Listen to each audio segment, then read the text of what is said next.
Hola, ¿qué tal amigos televidentes? Gracias por sintonizar Saracay Televisión y estar aquí pendientes de lo que realizamos en el programa En la Mira. Tenemos el segundo programa en relación al especial de la caída del expresidente Abdalá Bucaram. Mi compañero Jorge Chávez nos presentará el perfil de nuestro invitado de hoy. Gracias, Edwin Mendoza, acucioso periodista, compañero de trabajo, por este paso. Hoy quiero presentarles la segunda parte del especial sobre la caída del expresidente Abdalá Bucaram. Tuvimos un invitado sumamente especial, el general Paco Moncayo. Digo general porque él nunca pierde su condición. Él sigue siendo general, en retiro, pero sigue siendo general. Paco Moncayo era, durante el tiempo en el que ejerció la presidencia el expresidente Abdalá Bucaram, el jefe del Comando Conjunto de las Fuerzas Armadas. Un hombre que por su ubicación estuvo bajo la mirada y de todo el país. ¿Qué ocurrió? Cuando se producen los hechos por los cuales el Congreso de entonces decide vacar al presidente Abdalá Bucaram bajo el argumento de que era de la insanía mental, o sea, que era un loco, así, tal cual, sin que para ello existiera un informe médico, nada. Ellos lo declararon loco y listo, ¿no? Se produjo una serie de desencuentros políticos. ¿Quién debía suceder a Abdalá Bucaram? Si la vicepresidenta Rosalía Arteaga, si el presidente del Congreso Fabián Alarcón, o si debería seguir el mismo Abdalá Bucaram. Este general tuvo que lidiar con 3 presidentes. Y no solo eso, el Ecuador vivía una situación sumamente tensa. Habían decretado el alto al fuego con las tropas peruanas en un proceso que se vislumbraba y se quería que avanzara hacia la paz. De una guerra, un enfrentamiento bélico sin ningún sentido. Esa paz que se logró en 1988 gracias a la firma de los presidentes Alberto Fujimori y Jamil Mahuad. Posteriormente asume la presidencia de Ecuador Fabián Alarcón, el presidente del Congreso, y mantiene al general Paco Moncayo como jefe del Comando Conjunto de las Fuerzas Armadas. Es un hombre trejo, ganado a 1000 batallas. Y queríamos saber de primera mano si era cierto lo que se ha venido hablando de que fue él quien decidió quién iba a ser el presidente en ese triunvirato. Si era él quien le quitó el respaldo a la vicepresidenta Rosalía Arteaga. Un hombre que se creía que con mucho poder. Si realmente fue testigo de las famosas bolsas con dinero, etc.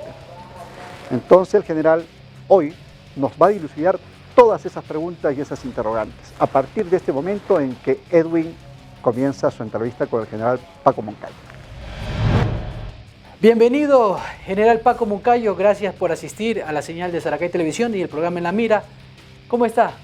Muy bien, gracias por invitarme. Qué gusto estar con ustedes, saludar al noble pueblo, no solo de la provincia de Los Áchilas, sino de gran parte del Ecuador que está atento a la señal de Saracay.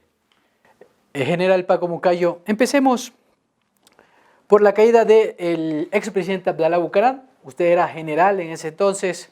¿Cómo analiza 22 años después ese derrocamiento o ese golpe de Estado que dicen algunas personas, otro golpe del Congreso Nacional? ¿Cómo analiza 22 años después la caída del expresidente Abdalá Bucaram? Bueno, la verdad es que la caída del presidente Bucaram tiene una serie de matices que hay que analizarlos ya con el tiempo que ha pasado con mucha frialdad. Cuando se produjeron estos acontecimientos, no nos olvidemos que todavía estábamos en guerra con Perú. Lo que se había firmado con la presidencia de la MOMEP era la separación de las fuerzas, pero las fuerzas estaban enfrentadas una a otra, no se había todavía firmado la paz. En esas condiciones, aquí en el país, había un enorme alboroto, mientras que en el Perú las cosas marchaban bajo un liderazgo del señor Fujimori, que tenía todo bajo control. Entonces, aquí que se atacaban los unos a los otros. Se decía del señor Bucarán que el hijo ha festejado el primer millón, el señor Bucarán bailaba en las tarimas con danzarinas, ¿no? Quería jugar de centro delantero al Barcelona. Había un gran revuelo. Después viajó el presidente Bucarán al Perú y se le deslizaron, yo no creo que él haya pensado bien, cuando fue a pedir perdón al Perú. Aquí se... Además que habló en el Congreso peruano. Claro, la gente estaba atenta para ver dónde había una metedura de pata. El presidente Bucarán se jacta de ser el único presidente que habló en el Congreso peruano. Claro, habló en el Congreso peruano, por supuesto. Pero ahí pidió perdón. Pero eso no cayó muy bien en las Fuerzas Armadas, ni en el país. No, el problema era más bien ese enfrentamiento político que había aquí en el Ecuador. Entonces, en esas condiciones, hubo el intento del señor presidente de subir los precios del gas. Créame que eso fue el disparador. De pronto los sindicatos, los pueblos indígenas, los políticos alborotaron el escenario político. Yo era jefe del Comando Conjunto y debo reconocer una cosa en el presidente Bucarán, que cuando él asumió el poder, mantuvo al jefe del Comando Conjunto, un general, Paco Moncayo, y mantuvo al canciller, porque eso permitía que haya continuidad en las negociaciones que estaban recién incipientes. Bueno, en esas condiciones, el Congreso decide declararle loco al señor presidente Bucarán. Le declara mentalmente incapaz. En ninguna parte del mundo los políticos pueden jugar a psiquiatras, ¿no es cierto?, y decir, el señor Bucarán es loco. Tenían que tener un sustento. Debía haber un examen médico, algo. ¿A usted como Fuerzas Armadas se les presentó algo de esto? No, porque mire, este es el problema, que en estos casos las Fuerzas Armadas quedan en la mitad. En una democracia las Fuerzas Armadas no son jueces constitucionales. ¿Cuál es la función de las Fuerzas Armadas en estas circunstancias? Las Fuerzas Armadas es mantener la seguridad interna y externa del Estado. Peor, como le digo, cuando había una situación de guerra. Después, las manifestaciones en Quito. Créame, querían arrastrarlo al presidente Bucarán. Cuando yo salí de Carondelet, querían virarnos del carro, si no me ven que era yo. Y cuando me vieron hubo gente que me gritaba alcahuete de loco y cosas así. Ahora, entonces al presidente se le dijo que la situación era insostenible. Mientras él estaba en Carondelet, en la plaza de San Francisco, estaban todos los dirigentes políticos. Estaba el doctor Borja, estaba Nebot, estaban todos los... Era una situación de caos. ¿En qué momento ustedes vieron que era insostenible? ¿Cómo le comunican al presidente, Mire, al expresidente Bucarán? Si usted escucha lo que han dicho algunos de los que estuvieron en esta sublevación, estaban dispuestos a tomarse ya el palacio. Estaban dispuestos a tomarse el palacio, eso lo han dicho. Entonces, nosotros estábamos con el presidente informándole de la situación. El presidente le mandó a llamar a la vicepresidenta. Me pidió a mí mismo que vaya y le diga que por favor venga. La idea en principio era que le encargue el presidente Bucarán a la vicepresidenta, que eso es lo que acordaban, hasta que se calmen los ánimos. Esa negociación entre presidente y vicepresidenta no llegó a tener... ¿Por qué? No, porque no había, me parece, confianza entre ambos. Entonces... La propuesta de Bucarán era que la vicepresidenta en ese entonces, Rosalía Arteaga, se haga cargo unos meses, pase un poco, se calmen las aguas, claro. y volvía el Esa era la presidente propuesta. Bucarán. Esa ¿Usted era estaba informado de ese tema? Claro, si estábamos ahí en el palacio. ¿Y usted cómo veía esa postura? A mí esa me propuesta. parecía que era una buena propuesta. Salió del presidente Bucarán esa Sí, propuesta. me pareció una buena propuesta hasta calmar a la gente. Mire, le voy a decir una cosa. Usted nunca ha estado en los zapatos de un general que ha comandado todo en toda su vida, desde pelotón hasta todas las Fuerzas Armadas, y que tiene, como tengo hoy, el orgullo de decir que jamás mis tropas dispararon contra el pueblo. Supóngase que por lealtad infinita al presidente matábamos a 20, 30, 40 gentes habría sido otra la historia del Ecuador. Igual pasó cuando se sublevaron los indígenas de Riobamba. Los militares no dispararon contra los indígenas. Si no, habría sido otra la historia del Ecuador. Podría haber sido una historia muy parecida a la de Colombia, de violencia permanente. Entonces, nuestro deseo, nuestro afán como militares, estando en guerra, era que eso se resuelva lo más pronto. Hubiese sido una solución aceptable, pues, hasta que se tranquilice la gente. De todas maneras, le recomendamos al señor presidente Bucarán que viaje a Guayaquil, donde él iba a estar más seguro, porque aquí había una actitud, créame, bastante hostil. Muy hostil. Logramos evacuar al señor presidente. Llegó a Guayaquil, se presentó en todos los medios. Él no estuvo preso, nunca. E inclusive dijo en el discurso, hay un gran general, el general Moncayo. Lo cierto es que después el presidente, todos lo vimos, se subió a una avioneta y se fue a Panamá. ¿Fue con pistola de los militares a embarcarse? No fue. ¿Fue con policías a embarcarlo a la fuerza? No fue. Él, con sus pies, se subió y se fue el señor presidente Bucarán. Y quedamos con el problema que ya no era con el presidente Bucarán, sino entre el Congreso y la vicepresidenta. Que es un capítulo aparte. Que es un capítulo aparte. En esa época fueron al Ministerio de Defensa, a la Recoleta.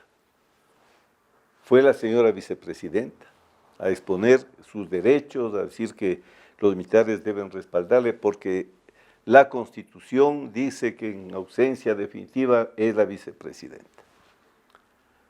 Después fueron todos los jefes de bloque del Congreso. A decir lo contrario. A decir que nos diga la señora en dónde está el artículo por el cual se establece la sucesión presidencial en caso de ausencia definitiva. Lo cierto, y de todo esto hay actas, lo cierto es que nosotros les dijimos a los representantes del Congreso, ¿cómo es posible que con una minoría, casi la mitad más uno, se vote a un presidente por loco? Y no le pidieron. Y ahí le nombran presidenta a doña Rosalía. ¿Y qué ustedes eligieron a Rosalía Arteaga cuando habló con toda la cúpula militar, cuando llegó a reunirse con ustedes? No, pues que tenía el respaldo. Paralelamente, es que este es un punto clave en la democracia. Las Fuerzas Armadas no tienen que darle el respaldo a nadie. ¿Pero qué mensaje le dieron a Nosotros el mensaje nuestro fue, y este mensaje dimos a sindicalistas, a presidentes de las cámaras, somos unas fuerzas democráticas, Fuerzas Armadas democráticas, y nosotros solamente vamos a aceptar soluciones constitucionales. Inclusive, como Fuerzas Armadas, pedimos a lo que entonces se llamaba Tribunal de Garantías Constitucionales, que ellos digan, pues, quién tiene la razón. Supóngase que este rato hay un problema del presidente Lenín Moreno con la Asamblea. ¿Quién tendría que resolver? ¿El general Jarrín o la Corte Constitucional? Ustedes se basaban en relación a la Corte Pero Constitucional, al había en tribunal, ese el entonces tribunal. el Tribunal de Garantías Constitucionales. Porque lo constitucional también era que la presidenta asuma. Según La todos, Constitución. según, según todos los diputados se llamaban ese entonces, ¿no? Jefes de Sí. bloque, fueron llevando la Constitución. ¿Dónde está la sucesión, señores generales? No hay en la ley, por lo tanto, la Asamblea que representa la soberanía popular tiene que resolver el problema. Y la Asamblea ha decidido nombrar un presidente interino. Ahora usted del otro lado puede decir, ¿y en qué parte de la Constitución dice que pueden nombrar? O sea, era una crisis realmente terrible, constitucional. General Moncayo, conversando y bueno, y revisando algunas entrevistas de la ex presidenta, porque fue presidenta por algunos días, Rosalía Arteaga, habla ella del tema de, no se lee que una de las acciones o una de las, ella describía una de las formas, era que ella, por el hecho de ser mujer, no se le permitió llegar a la presidencia. 22 años después, ¿cómo ve usted ese tema? Vea, yo le voy a decir una cosa. Mi madre fue una de las primeras feministas de este Ecuador. Yo soy feminista convencido. Como militar, como civil, como político, lo último que en mi cabeza puede haber pesado es que sea hombre o mujer. Esto queda al margen de la política. Es una ciudadana con todos los derechos constitucionales. Para mí, el tema no creo que haya sido un tema importante. Lo que le voy a decir, en los discursos, yo me acuerdo, en las ponencias de los diputados de todos los partidos, estoy hablando, ¿no? Por eso de ahí creo que salió el tema de la partidocracia, menos por supuesto del PRE. Decían, no podemos permitir una Bucarán con faltas, así. Entonces puede haber habido entre ellos estos conceptos machistas, pero eso en las Fuerzas Armadas no tenía nada No, yo hablaba que en ver. términos generales, no hablaba solo en las Fuerzas Armadas, sino en el entorno de ese momento. Fuerzas Armadas, políticos, actores sociales, como que no se veía a una mujer dirigiendo los destinos Puede del ser, país. todavía el machismo, el paternalismo, hasta aún ahora están vigentes. Puede ser que eso haya pasado, ¿no? Pero, vuelvo a decirle, no era un tema que estaba en debate. El tema que estaba en debate, y yo, si puedo recomendar ahora que van a hacer reformas, recomiendo firmemente que el vicepresidente y el presidente, como son elegidos en fórmula, deberían irse en fórmula. Porque ahí viene que lo que decía Velasco Ibarra, que el vicepresidente es un conspirador a sueldo, que lo que está esperando es que se caiga para llegar a la presidencia. ¿Por qué? Porque la única función que tiene es reemplazar al presidente en caso de ausencia. Debería haber una ley que suben en fórmula, tienen que irse en fórmula. Entonces, en ese momento tendríamos vicepresidentes leales con su presidente defendiendo la estabilidad del país. Bueno, general Moncayo, vamos al primer corte comercial aquí en su programa En la Mira. Quiero recordarles que nos pueden ver todos los domingos de 19:30 a 20:30 y también martes y jueves en nuestro reprise de 20 horas a 21 horas. Vamos a un corte comercial y volvemos.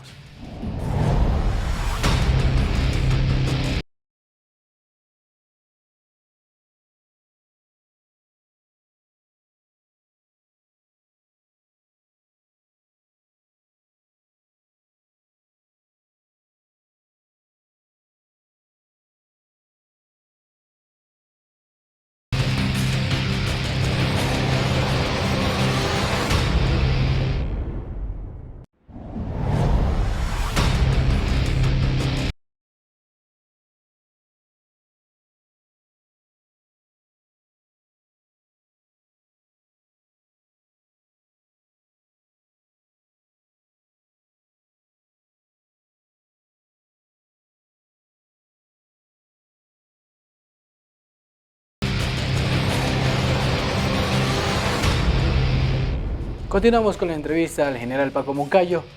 General Moncayo, ¿le ofrecieron a usted ser presidente cuando se lo sacó a Abdalá Bucaram de la presidencia? Hubo insinuaciones, pero la primera respuesta a todo quién fue y quién no fue en ese entonces al Ministerio de Defensa. Señores, este es un ejército democrático, unas Fuerzas Armadas democráticas. ¿Se imagina usted lo que habría sido que seamos tan irresponsables nosotros de tomar partido, peor de tomarnos el poder? Le dábamos al señor Fujimori y a todos los halcones del Perú los argumentos que necesitaban para tomarse la revancha. Entonces, nosotros creo que hemos cultivado desde medio siglo ya una cultura de Fuerzas Armadas democráticas. Hay que mantener eso, porque ese es el papel de los militares. En base a ese criterio, ¿por qué usted cree que la ex presidenta Rosalía Arteaga y el expresidente Abdalá Bucaram siempre le mencionan a usted? Que Mire, usted ¿por fue qué? artífice del golpe de Estado, dicen ellos. Claro. ¿Yo ¿Por qué qué? tenía que ver con el señor Alarcón? Dígame. Nunca, jamás hablé con el señor Alarcón, jamás. Una vez me llamó al teléfono y yo le dije, cuidado que se derrame una gota de sangre, porque ustedes tendrán que responder ante la historia. Jamás hablé. ¿Qué tenía yo que ver en esto? Claro, esa es la pregunta que se hace. Y en la mire, ciudadanía también. mire, la señora Rosalía dice que nosotros no le hemos respaldado. La prensa dice al revés. Los militares imponen a la presidenta temporal Artiga que acepte su relevo para el Parlamento, con fecha 11 de febrero del 97. No es cierto que hemos impuesto nosotros, pero decíamos que era necesario que se cumpla con las reglas de la Constitución. ¿Y que ella no quería? No, no. Pero vea lo que dicen después la prensa. ¿Qué dice? El Congreso del Ecuador planea elegir un nuevo mandatario ignorando a la presidenta interina. Entonces, ¿qué tengo yo que ver en esto? ¿Dónde entra Paco Moncayo en este juego? Aquí aparece que entonces los militares le hemos impuesto a la señora Rosalía. Y aquí dice que el Congreso no acepta y a pesar de haberla dejado un día, deciden nombrar otro presidente. ¿Dónde entra Paco Moncayo? Tengo todos los documentos. A mí me gusta siempre hablar con documentos. Aquí están todas las declaraciones que hicimos, siempre hablando de no tomar partido, todos los boletines de prensa de las Fuerzas Armadas, y pidiendo cordura, pidiendo responsabilidad, pidiendo tranquilidad. En definitiva dijimos algo que se resume, este es un problema de los políticos, resuelvan los políticos, porque ha habido una práctica nefasta que ha sido la del arbitraje militar. Cuando están sin saber qué hacerse, entonces regresan a ver a los militares. Esto en democracia no puede ser. Los militares no pueden ser jueces constitucionales o de ninguna naturaleza. Entonces, claro, el accionar de las Fuerzas Armadas a su criterio en relación a lo que sucedió con la caída del expresidente Abdalá Bucaram, ustedes recibían disposiciones constitucionales, en este caso, no tenían voz para dirigirse a los medios de comunicación y a la ciudadanía a decir si está bien o está mal en ese tiempo. No, nosotros siempre nos dirigimos a la ciudadanía. Como le digo, aquí tenemos todos los boletines de prensa que emitimos. Porque el momento que yo estoy hablando por una institución, no estoy hablando por mí. Y obviamente yo no estoy hablando si no es con documentos. Aquí están todos los documentos, la posición de las Fuerzas Armadas, cada vez pidiendo cordura. Hacen llamado a mantener la cordura y tranquilidad a fin de preservar la paz y la democracia, bienes invalorables de la sociedad ecuatoriana, decíamos el 6 de febrero.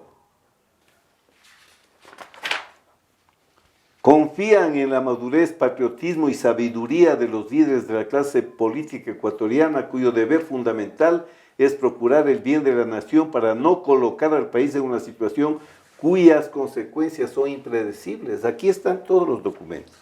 De manera que yo no estoy defendiendo una tesis, estoy defendiendo la verdad con documentos. General Moncayo, ¿usted cree que hubo un punto de inflexión para que desde la caída de Bucaram hacia adelante haya habido tanta inestabilidad política con los presidentes? Por supuesto. Mire, la caída del presidente Bucaram marca un antes y un después. Porque veníamos con una cierta regularidad democrática. Claro. Primero, el señor presidente Roldós, que fue un extraordinario presidente y un extraordinario ser humano. Yo tuve la suerte de verlo muy de cerca, inclusive en la guerra del 81, porque él fue a la frontera y estuvo con nosotros. Lastimosamente murió él. Vino el gobierno del señor Hurtado. El señor Hurtado entregó el poder al señor Febres Cordero, él al doctor Borja, el doctor Borja a Sixto Durán. O sea, había una regularidad. En ese periodo, mire lo que es la democracia y por qué hay que defenderla. Pasamos 2 conflictos con Perú y resolvimos los problemas de una manera institucional. Cuando llega el señor presidente Bucaram, comienza una etapa de inestabilidad que hemos vivido hasta que llega el señor Correa. ¿Y por qué? Claro, por la estabilidad se fundamenta muchas veces cuando está bien la economía, ¿no es cierto?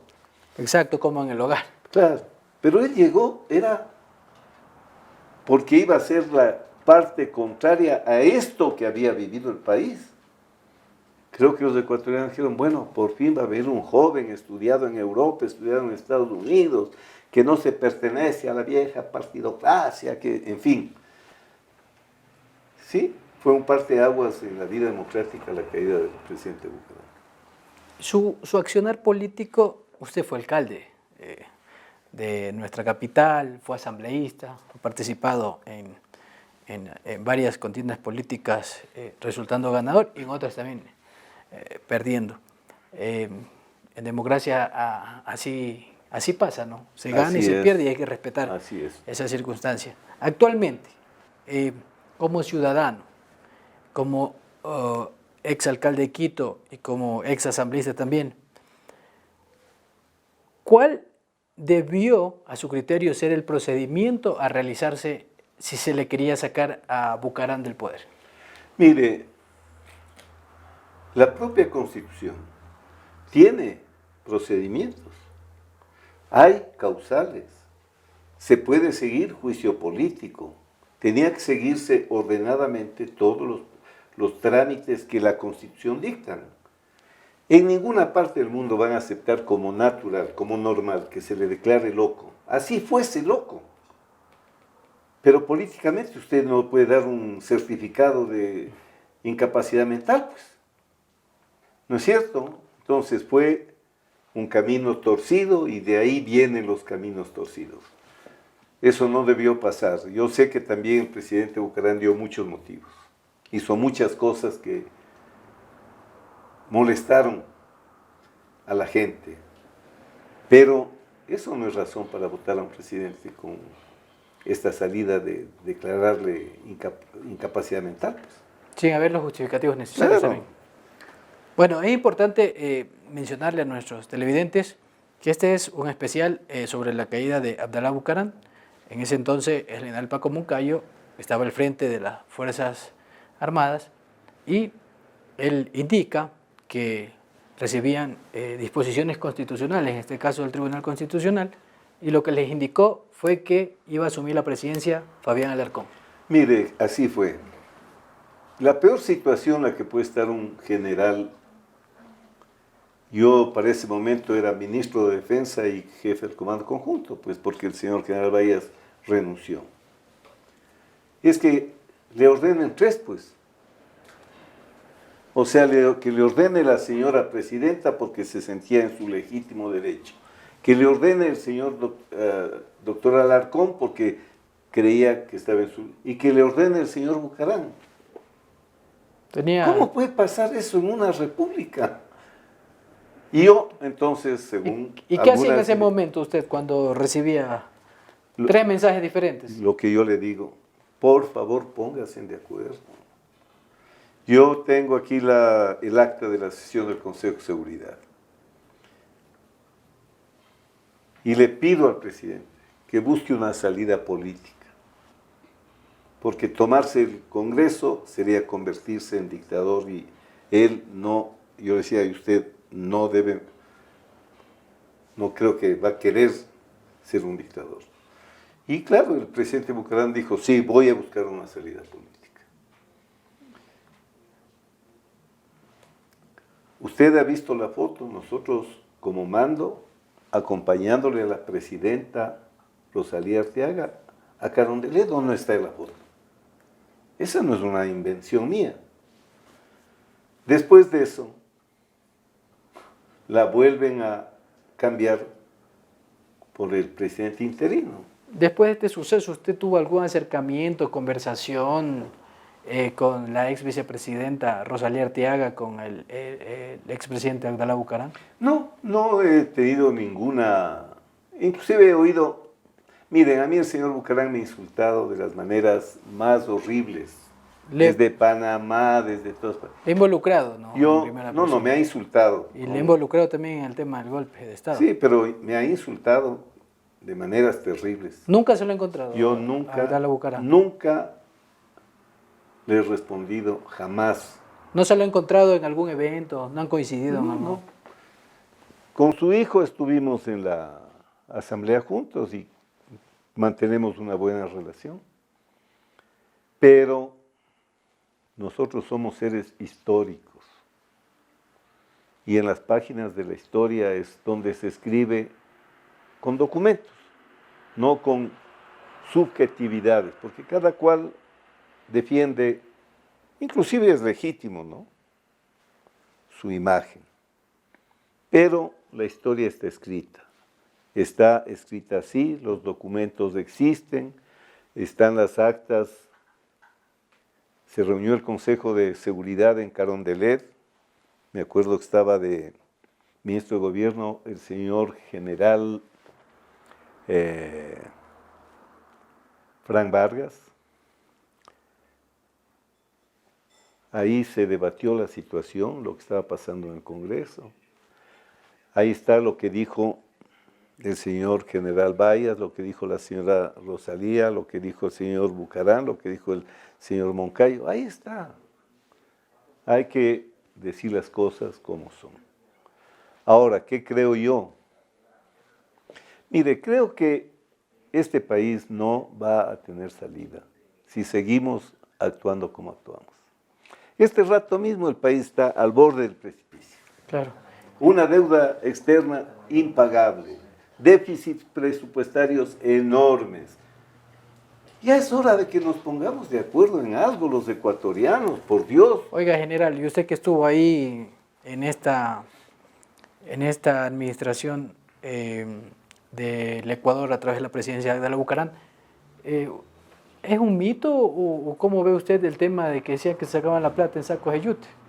Ustedes que estaban ahí... A mí me preguntó eso Dalo Bucarán. Y yo le devolví por escrito, me preguntó por escrito y yo le devolví por escrito.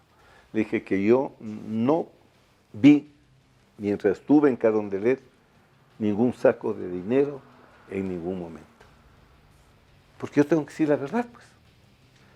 Ahí ya me cayeron que le estoy exonerando, que estoy... No, yo no vi, porque además, si yo hubiese visto, no iba a dejar que pase eso, pues. Claro, porque... Era el jefe del comando conjunto. No vi que haya pasado. Se habla mucho de León Febres Cordero. En esa caída se lo topa en la Emahuat, se le topa también en la caída de Lucio Gutiérrez. León Febres Cordero se comunicó con usted de una u otra manera. ¿Usted tuvo algún acercamiento con Social Cristiano o con alguna bancadas fuera del tema del Congreso para que apoye a la tesis, en este caso constitucional?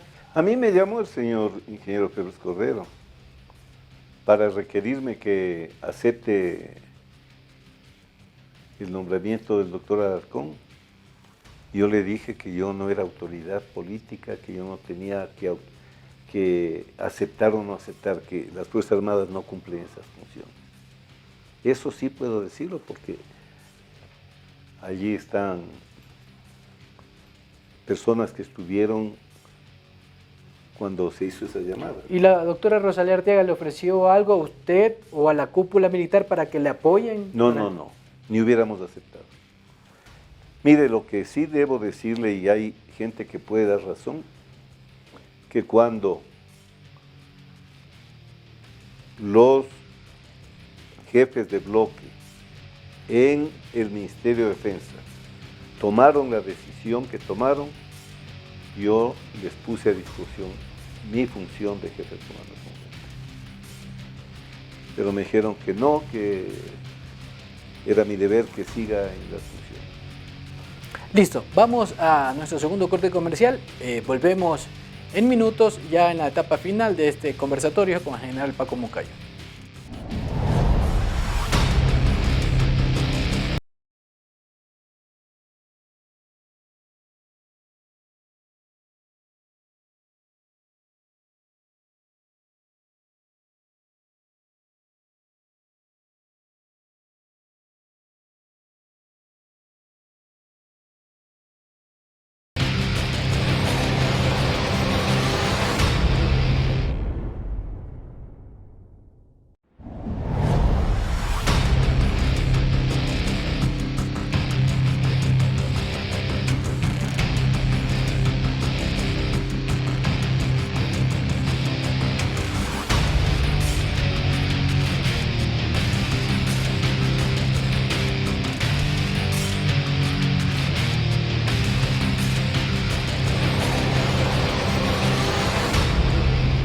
Continuamos en este último bloque. General Moncayo, en base a su experiencia política, también por el servicio ciudadano, ¿cómo ve la actualidad económica del país? Principalmente porque usted sabe, y hablábamos hace minutos, que si la economía está mal en un país, es bastante complejo poder avanzar, es como el hogar. En una conferencia que me invitaron a dar hace pocos días, les hacía ver la relación entre la situación económica y la situación política. Y decía la trampa económica y la trampa política. Usted estudie la historia del cacao, altos precios del cacao, estabilidad política. Caen los precios del cacao, caos político. El boom bananero, 3 presidentes duraron en la presidencia. Galo Plaza, Ponce Enríquez y Velasco Ibarra terminó la única vez que terminó con boom bananero. ¿Por qué? Porque tienen recursos para poder atender las necesidades de la gente.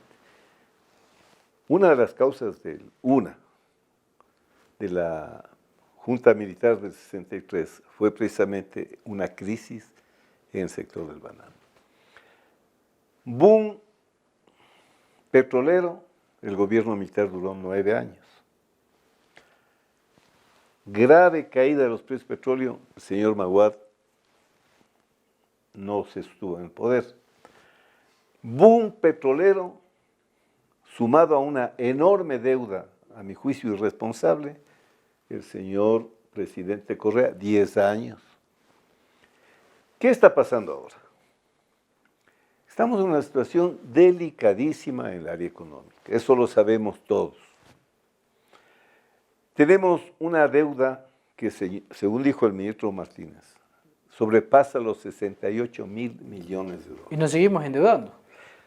Nos seguimos endeudando porque tenemos déficits presupuestarios que oscilan entre los 6 mil millones, 3 mil, a ver, el 13 fueron 6 mil millones, el 14 fueron 3.500, algo así, ¿no? Después fueron 5 mil millones. Este rato mismo, El déficit presupuestario todavía faltan 3.000 millones para poder llenar el año.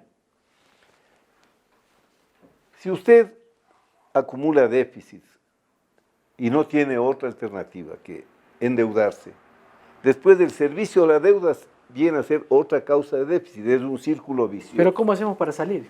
Mire, frente a esto, los ecuatorianos nos hemos acostumbrado a vivir como ricos. Y todos queremos más y todos le pedimos más al Estado. Los grandes empresarios le piden no pagar impuestos y el presupuesto se alimenta de los impuestos, pues. Claro.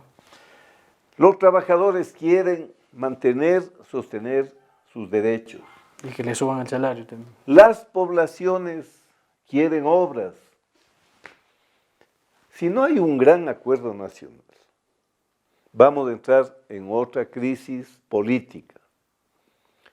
Porque científicamente inclusive, ¿no? Las mismas causas, los mismos efectos.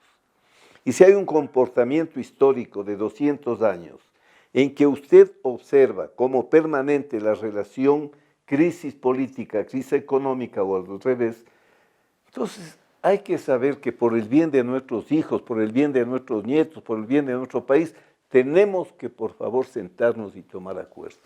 Acuerdos que parece que están muy lejanos. Muy lejanos.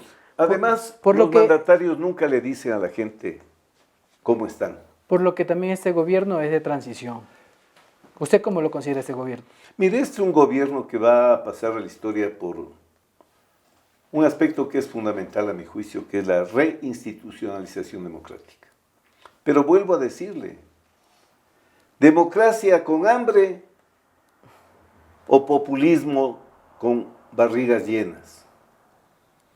La gente no vota por principios, pues no son filósofos los electores. No votan por ideologías, sino Vota por lo que porque reciben. Quiere ver sus necesidades satisfechas, sus derechos respetados. Ahora, también a mi juicio, la clase política no da la altura que requiere este país. Ya no hay cómo hablar de fulanos o menganos. Lo que estamos hablando de pero imagínese usted, una época, en guerra habían 3 presidentes.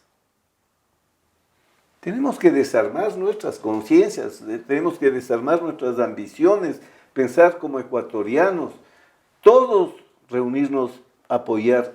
A mí me decían hace unos días en una radio que los 100 días del señor Yunda. ¿Qué respondía yo? Vean, por Dios, él es el alcalde. Tenemos que apoyarle todos, ya el pueblo lo eligió a él.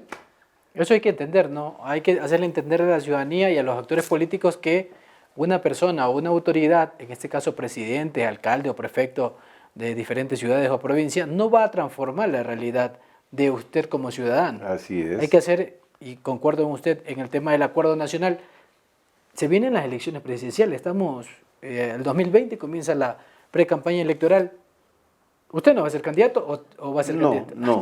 Ya está curado el tema político. No, yo no voy a dejar de ser político. Porque mire, la política bien pensada implica un gran amor y responsabilidad con su patria. Y usted no puede decir me jubilo de la política porque tendría que jubilarse de esos deberes que usted asume en su vida con su país. Que sea o no candidato es distinto. Claro. Pero lo que sí, otra campaña electoral, otros ofrecimientos, otros sueños que se crean con el uso inclusive de las redes ahora, Claro, ¿no? Que se usa para eso. Y después otro desengaño. Yo creo que este momento es un momento crucial de la historia del Ecuador. ¿Qué perfil debería tener el futuro gobernante, para su criterio? Mire, Para ir culminando. yo creo que el perfil no es de una persona. Digamos, el perfil que necesita el Ecuador es el perfil de la clase política. Porque nadie va a poder llegar a hacer milagros. Llegue el que sea elegido por el pueblo. ¿Tiene chequera propia para pagar 70.000 millones de dólares? No tiene. Ya se anuncian protestas de los trabajadores, protestas de los indígenas. Vamos a resolver algo. Tenemos graves problemas en la economía. Si usted tiene un país, porque es un círculo vicioso, inestable, crece riesgo país. Crece el riesgo país para que le presten plata, le cobran más altos intereses. Nadie va a invertir en un país subvertido, desordenado, porque nadie lleva su plata. Los capitalistas son pragmáticos. Ese es el cambio que a hay que un ejecutar. sitio de alto riesgo. Entonces, tenemos un país pequeño, maravilloso, con una geografía estupenda.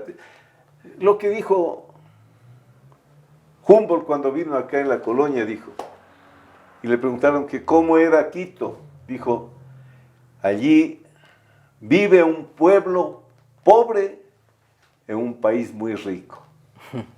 Y eso sucede hasta ahora.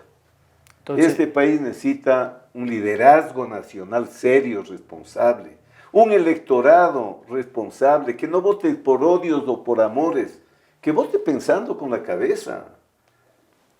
Bueno, y en esto, ustedes los medios juegan un papel fundamental. importante. Créanme que ustedes tienen que ser parte de esta gran minga que necesita el Ecuador, de acuerdos, de coherencia, de sensatez, de sencillez, hasta de humildad. Y estamos salir adelante. Pendientes, y por eso mismo son estos espacios para que los más jóvenes conozcan la historia, para que la ciudadanía conozca cómo se ha venido desarrollando el tema político en el país, y llamar, y concuerdo con usted, general Moncayo, al acuerdo nacional, a un acuerdo donde todas las partes se involucren para sacar adelante a nuestro país. Como conclusión, le doy paso ahora a Jorge Chávez, quien tiene un resumen y una conclusión, valga la redundancia, en relación a lo abordado con el general Paco Moncayo. Gracias, Ed. Tal como sospechábamos, hoy fue un día de revelaciones. Este programa fue de revelaciones. Como conclusiones hay muchas. La primera es que, como nos dijo el general Moncayo, Paco Moncayo, el problema que suscita y provoca la caída del expresidente Abdalá Bucaram fue la decisión del presidente de elevar el precio del gas. Eso hizo que se desestabilizara hasta ese momento el ya endeble sistema democrático ecuatoriano, producto del estilo personal que Bucaram le había impreso a la vida política de este país. A raíz de eso se suscita una serie de hechos en los que se acusaba al general de tener cierta responsabilidad en la designación del presidente Fabián Alarcón, del presidente del Congreso como presidente del Ecuador. Él ha mostrado documentos en este programa en los que demostraría que no fue así. Inclusive dice que él, jugando el peligro que corría, sacó al presidente Bucaram y lo llevó hasta Guayaquil. Luego de que las reuniones entre la Corte Constitucional, los distintos actores políticos en el país decidieran que es el presidente Alarcón quien tenía que hacerse cargo de la presidencia, él le presenta su renuncia, pero el presidente Alarcón decide mantenerlo como comandante en jefe, como jefe del Comando Conjunto de las Fuerzas Armadas, algo que dice mucho de su valor como militar y como hombre de mano. Posteriormente, el general Moncayo explica de que respondió a todos los políticos que querían endilgarle a él la responsabilidad de nombrar a un nuevo presidente, de que las Fuerzas Armadas no tienen esa labor, no son beligerantes, y que él se apegaría estrictamente a lo que dice la Constitución y las leyes, y pide a la Corte Constitucional una interpretación sobre este tema. Ha pasado el tiempo y el general Moncayo, luego de entrar en la vida política, de haber ganado elecciones, de haberlas perdido, hoy recrea con esa habilidad que tiene de su memoria prodigiosa para contar a las nuevas generaciones lo que pasó en esos días. nos deja con un grato sabor de haber aprendido algo y haber descubierto que, en efecto, las Fuerzas Armadas cumplieron con su labor de haber permitido que el sistema democrático continúe. Adelante. General Moncayo, ha sido un gusto tenerlo aquí en el programa. Para mí un gusto estar con Saracay y volverles a saludar con mucho afecto a todos los televidentes y radioescuchas. Gracias. Y las redes también, ¿no? Exacto, porque estamos a través de todo el mundo, a Claro, través de la fanpage de Saracay Televisión Canal 5, la fanpage del programa En la Mira, y ya saben, les recuerdo, cada domingo tienen una cita con nosotros a las 19:30 y el reprise martes y jueves a las 20 horas. Éxitos y bendiciones, nos vemos la próxima semana. Ya ven, les hago emocionado. Muy bien.